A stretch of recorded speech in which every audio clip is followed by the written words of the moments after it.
should කරනවා නම් හොඳයි. should කියන එකේ සරලම තේරුම තමයි යුතුයි කියන එක. ඔයා මේ පොත කියවුවොත් හොඳයි, ඔයා එහෙ ගියොත් හොඳයි වගේ කියන යෝජනා කරන තමයි මේ should කියන වචනය භාවිත කරන්නේ.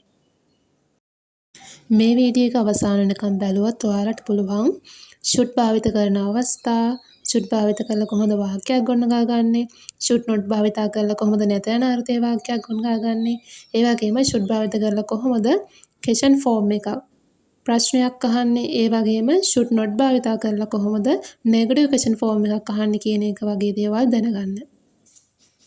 ඒ වගේම මේ වගේ වීඩියෝස් දිගටම බලන්න Grammar Lanthia YouTube channel එක subscribe කරන්න. දැන් අපි බලමු should කියන එක භාවිත කරන අවස්ථා. උපදේශක් දෙන්න, නිර්දේශයක් කරන්න, අදහසක් ඉදිරිපත් කරන්න සහ යෝජනාවක් වගේ දෙයක් කියන තමයි මේ should භාවිත කරන්නේ. Giving advice උපදේශක් දෙද්දී කොහොමද අපි should භාවිත කරන්නේ? You should eat more vegetables. ඔයා වැඩිපුර එළවලු ආහාරයට ගන්න ඕනේ. ඔයා වැඩිපුර එළවලු කන්න ඕනේ. He should go and see a doctor. ඔහු ගිහින් වෛද්‍යවරයෙක්ව මුණ ගැහෙන්න ඕනේ. should කියන එකේ සරලම අදහස යුතුයි කියන විදිහට අපි ගත්තට ඒක භාවිත කරද්දී ඔයා කරනවා නම් හොඳයි, ඔයා කළොත් හොඳයි. ඔයා කරන්න ඕනේ වගේ අදහසක් තමයි අපි ඉංග්‍රීසි වලින් should කියන එක භාවිත කරලා කතා කරද්දී අපෙන් කියවෙන්නේ. ඉතින් මේ should කියන එකේ මතක තියාගැනීම පහසුව සඳහා යුතුයි කියන සිංහල තේරුම අපි ගත්තට should කියන එක අපි ඉංග්‍රීසි භාෂාවෙන් කතා කරද්දී භාවිත කරද්දී හැමතිස්සෙම අවස්ථාවට අනුකූලව භාවිත කරන්න මතක තියාගන්න ඕනේ. Making recommendations තව කෙනෙක්ට යම්කිසි දෙයක් නිර්දේශ කරන්න. මෙන්න මේ දේ කළොත් හොඳයි කියන්න අපි කොහොමද should භාවිත කරන්නේ? You should watch this movie. ඔයා මේ ෆිල්ම් එක, මේ මූවි එක බැලුවොත් හොඳයි. බැලිය යුතුයි. They should visit Sri Lanka. ඕන් ශ්‍රී ලංකාවට විසිට් කළොත් හොඳයි.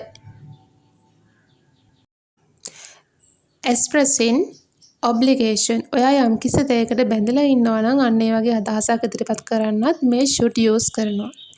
I should finish this work today. මම මේ වැඩේ අද ඉවර කරන්න ඕනේ. අද අවසන් කරන්න ඕනේ. අද අවසන් කළ යුතුයි. Talking about expectations. The train should arrive at 6 p.m. දුම්රිය හවස 6ට එන්න ඕනේ, පැමිණිය යුතුයි. දැන් අපි බලමු should එක කොහොමද වාක්‍යයක් ගොඩනගන්නේ කියලා. ඔයාලට මෙතන පේනවා should භාවිත කරන structure එක. Subject plus should plus verb plus object. Subject එක විදිහට ඔයාලට use කරන්න පුළුවන් I, we, you, they, he, she, it වගේම ඕනම ඒකවචන නාමපදයක් සහ ඕනම බහුවචන නාමපදයක්. ඒක ඒකවචන නාමපදයක් වුණත් බහුවචන නාමපදයක් වුණත් එතනට අපි භාවිත කරන verb එකේ ක්‍රියාපදයේ වෙනසක් වෙන්නේ නැහැ. දැන් අපි උදාහරණ වාක්‍ය කිහිපයක් බලමු. We should drink more water. අපි වැඩිපුර වතුර බොන්න ඕනේ. අපි වැඩිපුර ජලය පානය කළ යුතුයි. දෙවැනි උදාහරණයේ තියෙනවා we should take a break. අපි විවේකයක් ගන්න ඕනේ. අපි විවේකයක් ගත යුතුයි. You should help her. ඔයා ඇයට උදව් කරන්න ඕනේ. ඔයා ඇයට උදව් කළ යුතුයි.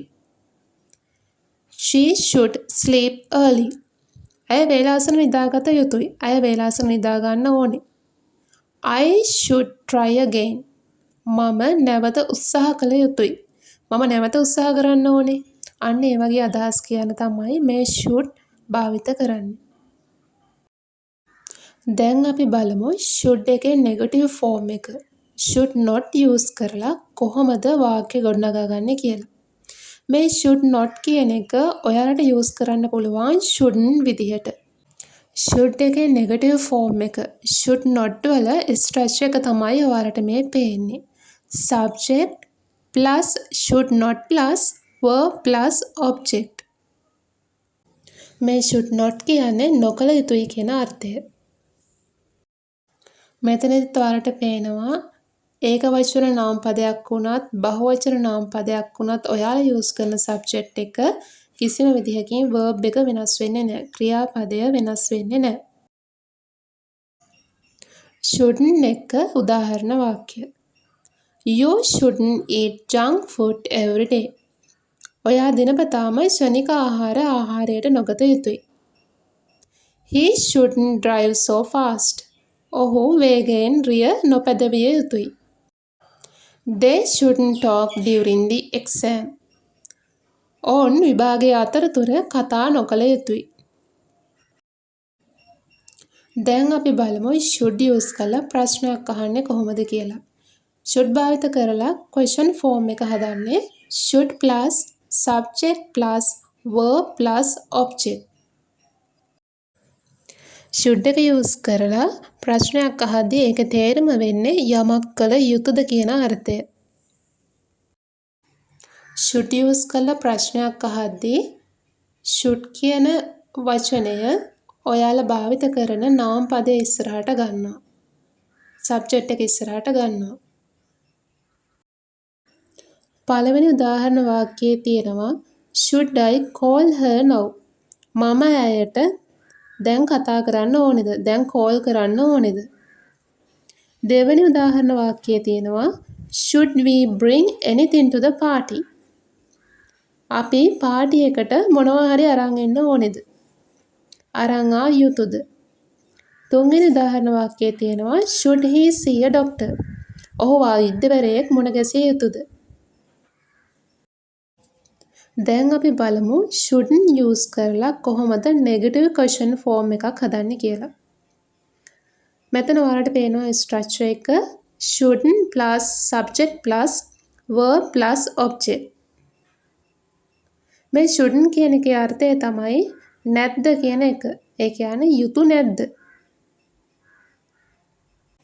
මෙතන should භාවිත කරලා ප්‍රශ්නාර්ථයේ වාක්‍ය හදනවා වගේම තමයි ඔයාලා භාවිත කරන subject එක ඉදිරියට shouldn't කියන වචනය අරගෙන යන එක තමයි මෙතනදී කරන්නේ. පළවෙනි උදාහරණ වාක්‍යයේ තියෙනවා shouldn't we leave early? අපි වේලාසනින් පිටත් වෙන්න ඕනේ නැද්ද? දෙවෙනි උදාහරණ වාක්‍යයේ තියෙනවා shouldn't he apologize? ඔහු සමාව ගත යුතු නැද්ද? තුන්වෙනි සහ අවසාන උදාහරණ වාක්‍යයේ තියෙනවා shouldn't they call her first? ඕන් ඇයට මුලින්ම කතා කරන්න ඕනේ නැද්ද? කතා කළ යුතු නැද්ද?